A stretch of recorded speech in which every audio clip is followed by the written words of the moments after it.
بسم اللہ الرحمن الرحیم۔ قرآن کی سنگت اور شفاعت۔ حضرت عبداللہ بن عمر رضی اللہ عنہما روایت کرتے ہیں کہ حضور نبی اکرم صلی اللہ علیہ وآلہ وسلم نے فرمایا، قرآن مجید پڑھنے والے سے کہا جائے گا قرآن پڑھتا جا اور جنت میں منزل بمنزل اوپر چڑھتا جا، اور یوں ترتیل سے پڑھ جیسا تو دنیا میں ترتیل کیا کرتا تھا۔ تیرا ٹھکانہ جنت میں وہاں پر ہوگا جہاں تو آخری آیت تلاوت کرے گا۔ اگلی حدیث میں حضرت ابو ہریرہ رضی اللہ عنہ سے روایت ہے کہ حضور نبی اکرم صلی اللہ علیہ وآلہ وسلم نے فرمایا، بروز قیامت صاحب قرآن پڑھنے اور اس پر عمل کرنے والا آئے گا تو قرآن کہے گا، اے رب اسے زیور پہنا، تو صاحب قرآن کو عزت کا تاج پہنایا جائے گا۔ قرآن پھر کہے گا، اے میرے رب اسے اور بھی اصلی لباس پہنا، تو اسے عزت و بزرگی کا لباس پہنا دیا جائے گا۔ پھر قرآن کہے گا، اے میرے مولا اب اس سے راضی ہو جا، اس کی تمام خطائیں معاف کر دے، تو اللہ تعالیٰ اس سے راضی ہو جائے گا اور اس سے کہا جائے گا قرآن پڑھتا جا اور جنت کے زینے چڑھتا جا، اور ہر آیات کے بدلے میں اس کی نیکی بڑھتی جائے گی۔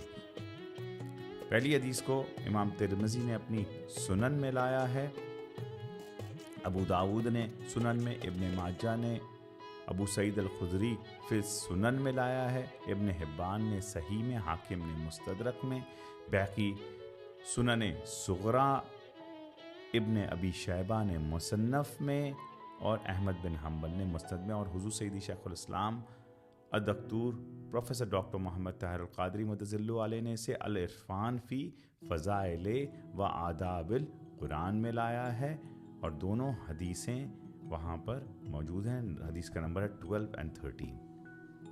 اب آئیے حدیث سے حاصل ہونے والے چند نکات کی طرف چلتے ہیں۔ رسول پاک صلی اللہ علیہ وسلم نے قیامت کا منظر بیان کیا ہے۔ بہت ساری منظریں ہوں گی قیامت میں، ان میں سے ایک منظر دنیا میں قرآن سے محبت رکھنے والوں کا بیان ہوا ہے۔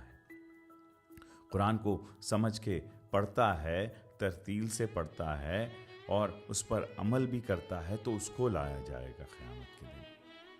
قرآن اس کا شہید ہوگا، اس کے ساتھ ہوگا، اس سے کہا جائے گا کہ یہ ایسکیلیٹر ہے جنت کا، اس پہ قدم رکھتے جائیے اور اپنی تلاوت شروع کرتے جائیے۔ جتنا آپ کو یاد ہے، اور جو آپ نے آیتیں جہاں آپ کی ختم ہوگی وہاں پہ آپ کے جنت کے منزل بھی ختم ہوگی۔ تو اس حدیث سے یہ ثابت ہوا کہ جنت کی منزلیں جتنی ہیں اتنی قرآن کی آیتیں ہیں۔ اگر 6342 آیت ہے انکلوڈنگ بسم اللہ، تو پھر اس حدیث کی نص سے یہ ہے کہ جنت کی منزلیں بھی 6342 ہیں۔ قرآن جو پڑھ رہا ہے اور اس نے زندگی میں قرآن کو پڑھا اور عمل کیا، وہ جنت کی سیڑھیوں پر چڑھتا چلا جائے، اس کے اوپر پھر انبیاء کرام اور دوسرے طبقات کے منازل ہوں۔ دوسری چیز یہ کہ ہمیں قرآن مجید کو جتنا ہو سکے یاد کرنا چاہیے۔ ڈیلی اگر ایک آیت کریں تو ویک میں 7 ہوتے ہیں، اور پھر ایک مہینے میں 30 آیتیں یاد ہو جاتی ہیں۔ اور اس پہ پھر ضروری ہے کہ آیتوں کو ریپیٹ کیا جائے اپنی نمازوں میں۔ جتنا ہم کسی چیز کو ریپیٹ کریں گے، کسی چیز کے اوپر سٹرگل کریں گے، وہ ہمارے دماغ میں سما جائے گا، وہ خود بخود ہمارے پھر دلوں میں سما جائے گا۔ اگر حفظ کرنے کی ایج جو ہے وہ تو بچپنا ہے، مگر کوئی بات نہیں، اگر لیٹ ہو گیا تو اب سٹارٹ کر لیں، بار بار گنگنائیں۔ حضور سیدی شیخ الاسلام فرماتے ہیں کہ سبق جو ہے وہ بار بار دہرانے سے یاد ہوتا ہے۔ کمپٹیشن کا دور ہے، آپ نے خود سٹرگل کرنا ہے، کوشش کرنی ہے۔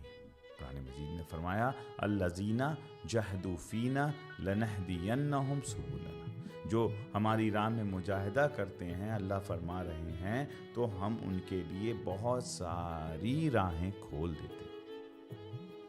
دوسری روایت میں کہ قرآن مجید کا پڑھنے والا لایا جائے گا اور پھر اسے کہا جائے گا، وہ قرآن کہے گا اے رب اسے زیور پہنا، تو صاحب قرآن کو عزت کا تاج پہنایا جائے گا۔ پھر کہا جائے گا میرے رب اسے اصلی لباس پہنا، تو اسے عزت اور بزرگی کا لباس پہنایا جائے گا۔ پھر قرآن کہے گا اے میرے مولا اب اس سے راضی ہو جا، اس کی خطائیں معاف کر دے، تو اللہ تعالیٰ اس سے راضی ہو جائے گا۔ اس سے کہا جائے گا پڑھتا جا اور جنت کے زینے چڑھتا جا، ہر آیت کے بدلے اس کے درجات اوپر کی طرف چلتے جائیں گے۔ جس نے قرآن مجید کو اپنے سینے میں رکھا، محفوظ کیا، اس کی حفاظت وہ کرتا رہے گا، اللہ تعالیٰ اس کو سلامتی عطا فرما دے۔ اللہ تعالیٰ کی بارگاہ میں دعا ہے کہ اللہ قرآن کو ہمارا شافی بنائے اور ہم قرآن کے دوست بن جائیں۔ آمین بجاہ سید المرسلین۔